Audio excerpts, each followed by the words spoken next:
Happy New Year, Life Glossers. Happy New Year, Hillary. Oh, happy New Year, Susan. We made it. 2025 was a beast. Beast. It is the year we shall forget. Let's just put it that way. It was it was not good. No, but guess what? There are brighter, better things to come, and we're here to talk about our predictions across a couple different categories. We're going to talk about predictions, trends, our intentions, and then we'll touch on a few other little items. Yeah. I really think it's time to close the door in 2025 and come in to a whole new year of not just looking good, but really feeling good. I think Mm-hmm. that's really, to me, what it's all about. Because as we know, if you've ever struggled with any type of health issues, as many of us have, if you are not feeling good, you're not looking good. When you feel good and when you're happy, you look great. You radiate 100%. And I think if the last 5 years have taught us anything, feeling good spiritually, physically, and emotionally, the rest is just the lip gloss on the cake. Yeah. Yeah, it is. It's just lip gloss. It's just gloss, kids. It's It's just life and gloss. it's gloss. Hmm. So let's get into our 2026 predictions. Yeah, Let's go. let's. Okay, After you. so for predictions, and these are sort of generalities, what Hillary and I have sort of been seeing, feeling, reading. We've both been in the industry for so long that I think we can both speak to this because I don't know, between the two of us, we have over 60 years of beauty experience and we've seen it all, right, Hill? I mean, Yes, we have. yeah, we've seen it all. We've seen it all. So I'm just going to put it out there and say, after all these years of no makeup and minimalism, we are seeing a very strong return to color. And it's bright colors. It's probably a nod to the 80s. I mean, if you want to put a name on it, early 90s, but definitely color is back with a vengeance. And as you can see, with my It's lip. so pretty. I It's tried. so pretty. It's our little friend Esme Libertad Vida We in Mood love her. Swing lip oil, if anybody's Ooh, interested. Really love good. her. Love her products. And that one's fun. I put it on my cheeks too because it makes my cheeks Oh, glow and look glossy. oh, I love that tip. That's a Hmm. good tip. Thank you. So, Suze, building on your prediction of color, do you know that I've heard two things that rattled me a little bit, but equally delighted me? Is I heard some younger people, the kids were talking, and they were talking about the 1900s. Hmm. And yes, I know. They're talking about, oh, yes, I'm doing a late 1900s theme. We're doing an 80s themed party. Like we used to do 40s, 50s, 60s, 20s.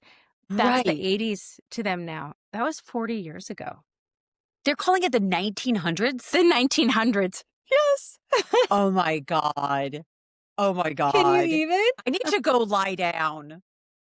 That's I think terrible. it's wonderful. Isn't it amazing? My I God. know. I I love took a it little though. breath.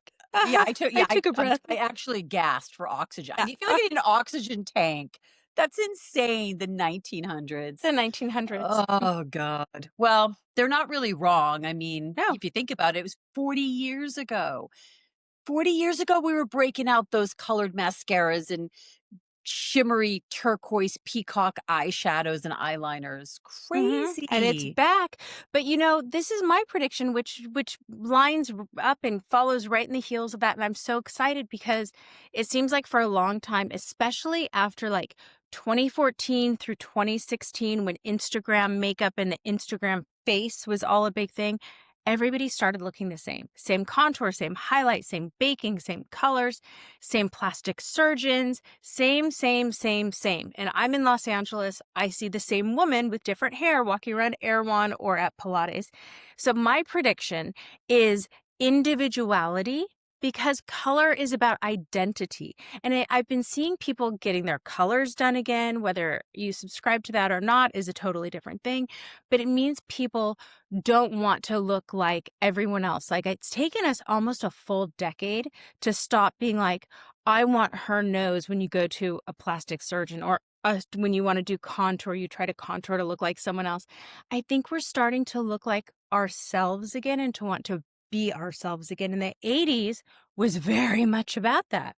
Yeah, I was gonna say, I mean, you're really describing high school and college for me, that was really, I mean, I graduated from high school in 1985. So we were at the pinnacle of that look. And we really were into individuality. It was all Mhm. about not looking like anybody else. We worked so hard to look different. Everybody wanted to look different, even though we all, had the Molly Ringwald cut and whatever. We have our little trends. But it's funny that color is back in a huge way and individuality. So that really Mhm. screams I wanna be my own person. If I wanna wear a pink lip, I'm gonna wear a pink lip, I'm getting tired of looking on Instagram, as I'm sure you are, and seeing everyone look the same.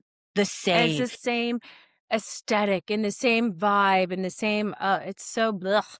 I mean, It's do you so remember boring. yeah, do you remember when the worst thing you could be was, like, a poser or a copycat? Totally. Worst.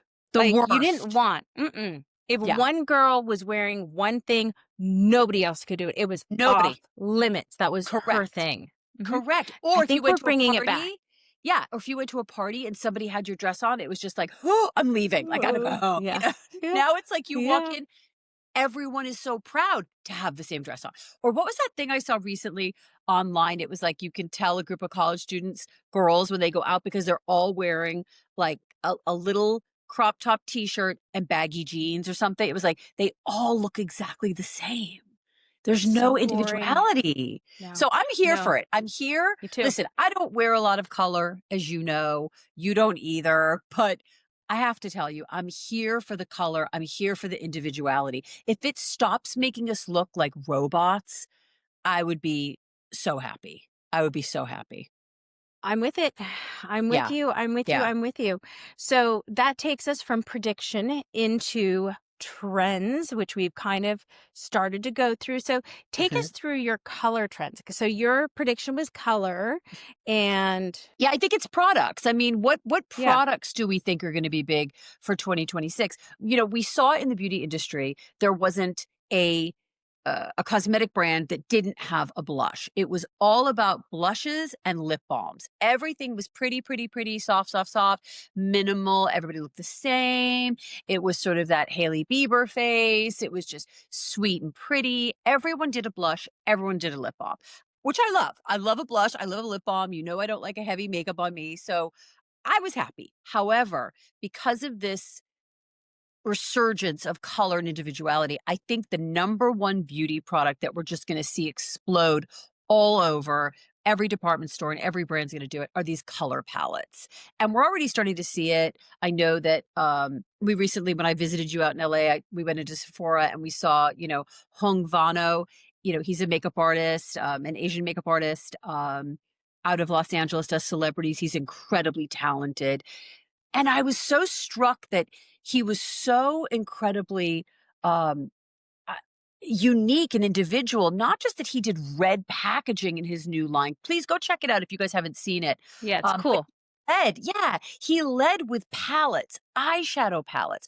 So my prediction is with colored individuality, we're gonna see eyeshadows back as a product and eyeshadow palettes, which is really strange because even though we've seen the Natasha Denona palettes, we've seen all these palettes out there, we really haven't seen a lot of talk about eyeshadow. I know personally, I haven't reached for an eyeshadow in a really long time. Like I kind of don't use it anymore. But yet when we went in to Sephora in Beverly Hills, I was so drawn to these palettes. And he was so ballsy. He just didn't do like a warm palette, cool palette, like a lot of these brands. He actually did palettes that are the green palette with like Mhm. 20 different shades of Yep. greens. He did a blue palette. And Yeah. I thought to myself, wow, this is Wow. so cool. And it's So, so bold. It also says to me that the era of the makeup artist is fully here. Like, we are now seeing our consumers as makeup artists. We have kids now that grew up watching YouTube tutorials since 2000, yeah, since like 2006, 2008. That's all they know. There are little ones that know as much about makeup before they hit 10 as we do. Is that questionable or not? We can you save that for another podcast. But they grew up on this, so it's almost treating and meeting the consumer where they are. And it is ballsy because he's assuming that they're going to be collecting, and they're going to be collecting in color families. We're also seeing palettes where you can swap things out a little bit more because everybody is so tired of being like, I use 3 colors in one palette. It's such a waste. What do I do? So we're seeing that. But my trend prediction, again in the color category, because I think you and I have been doing trend reports and color predictions. We used to do them all the time for Nordstrom and all of our brands that we worked for, with scouting trends, even if we were abroad or wherever else. Um, I'm seeing that building upon colorful eyes, we're also seeing things messy. There's a little more mayhem. It doesn't have to be so perfect, but we're seeing twin sets of colorful mascara with matching colorful eyeliner. So we're seeing teal, reds, greens, purples, oranges, and they're like twin sets, which I love a mascara eyeliner, colored mascara eyeliner, all the way from the time that Chanel did the aubergine, the burgundy. Oh, Yep. it was so good. So Yep. good. So it's back. Color's back. Yeah, color's back in a big way. So I agree with you. I think the eyes have it. It's gonna be all Yep. where it was last year, it was definitely more of the face. I think it's the eyes. Eyeshadows, colored mascaras, colored eye pencils, nod to the '80s. It's back. It's individuality and it's having fun. And you know what? I'm here for it. I'm here for a little fun, right? Let's have Oh, some I'm going to be fun. wearing color. I'm going to be wearing color this whole next season. That's I'm for gonna sure. try. I'm gonna I'll do it for try us. I tried today, with something Yeah. I normally wouldn't wear on my lips. So I mean, again, it's getting back to what we always say, Hill. If you're not having fun with makeup, if you're not having a good time, then why bother? What This are you is this doing? is this is so frivolous. This is so fun. This is a feel good industry. Remember that, guys. Don't take this so seriously, right? So I'm really so pleased that it's back to this fun with color, fun with individuality. Um, but that being said, eh, as we're having a good time, we're having a lot of fun. I think there's some things that have me not scared or afraid because at 58 years old, I'm afraid of nothing, but it does have me questioning where we're going as an industry. And I do think that even though we're seeing more transparency and people are definitely more educated, have more access to the behind the scenes, sometimes too much knowledge isn't a good thing. And AI, we probably need to do a Hmm. whole podcast on how AI will be affecting beauty, but I definitely think it's something to look for. And what does that mean? Reality versus fantasy, the hypocrisy of AI. I really think we should do a deep dive on that and talk about that. If you guys want to hear what we have to say about beauty and AI, drop a note in the comments or reach out to us on Instagram or TikTok and let us know if you would like a separate podcast on that because I hate to tell you, kids, it's not going anywhere. It will definitely be a part of our world. Yes. And you know what's so interesting is we are, believe it or not, fully entrenched in that hypocrisy. Because if you remember back in our day growing up, all we had were the magazines. And so many of the magazines were touched up and corrected and airbrushed and everything else. We didn't have the internet. So, as all consuming as AI is now, magazines had the same saturation and the same impact for us then. And they were airbrushed to the hilt. So we kind of know how to deal with this. We've been here before, which is good for us. So I think we might be able to help some of the younger generation navigate this. But we're going to be seeing some differences in product development. I think we're going to see a lot of like AI foundation matches. AI does your makeup, do your makeup how Correct. AI says to do it. Some of those are tools, some of those are limiting. And I think we're going to see excitement for AI. People are like, "Oh, I want to go and try it. I want to do it." Sure. But then we're going to see a big pushback to more artisan brands. People are going to start wanting handcrafted soaps, small cottage industry products.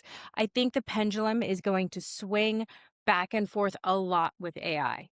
I agree with you. I think people are always going to want a personal touch, which is why I will stand forever with brick and mortar. And I know everybody is saying, oh, brick and mortar is gone. Saks just filed bankruptcy. It's all going downhill. Everything's going to be done online. I disagree. I do think we will see a pendulum swing back. I think people will get sick of the hypocrisy of AI, the fakeness, is for lack of a better Yeah, word, and people will want human touch. People will want the human interaction of a beauty advisor or a professional makeup artist. I do think human touch will never it's go everything. away. It'll Y- never go away. As Right. much as they, or as much as they being like the bankers and the people, that it's good Of for the bottom course. line because people are expensive. But, Sure. it's good for Yeah. the bottom line to automate, but we as human beings will always demand that. So a lot of the big stores, we've seen them all start to crumble. They might go away. I think maybe a few will come back, but other new experiential things will come back. And they'll be blended with AI here and there, but it's humans. It's going to be humans. I think we'll, have a frivolous dalliance with, Jeeves, our butler. But at the end of the day, like, we want Right. people.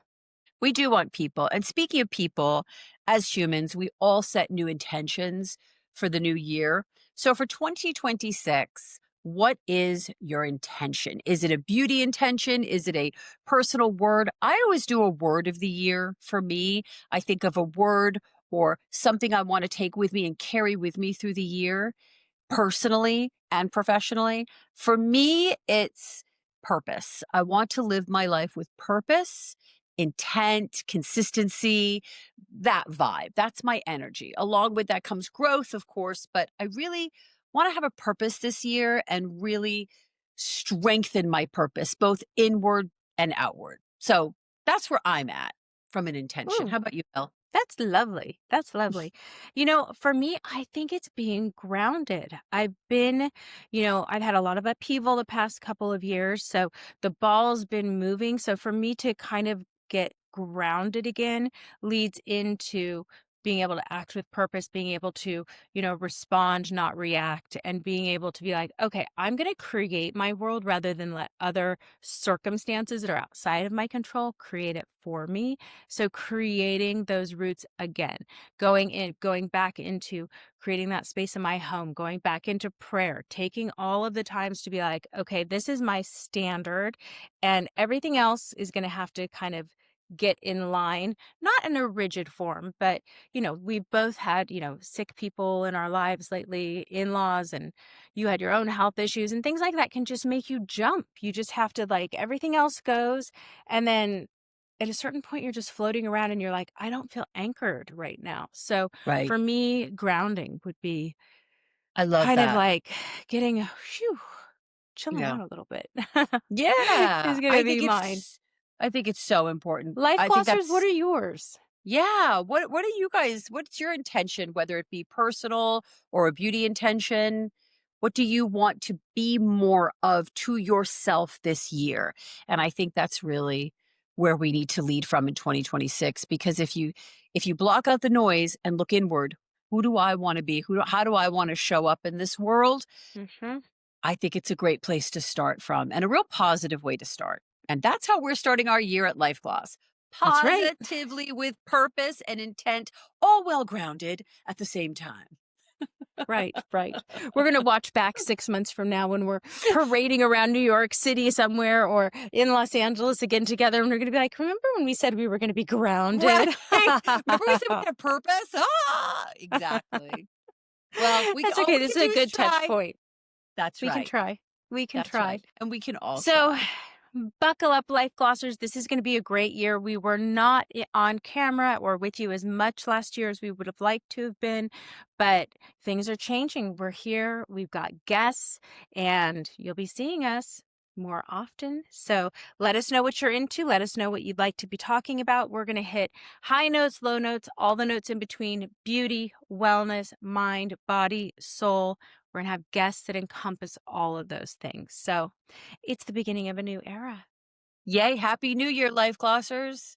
And Yes, remember, follow us. follow us and stay glossy. Stay glossy. See you next time. Happy New Year. Happy New Year, everyone.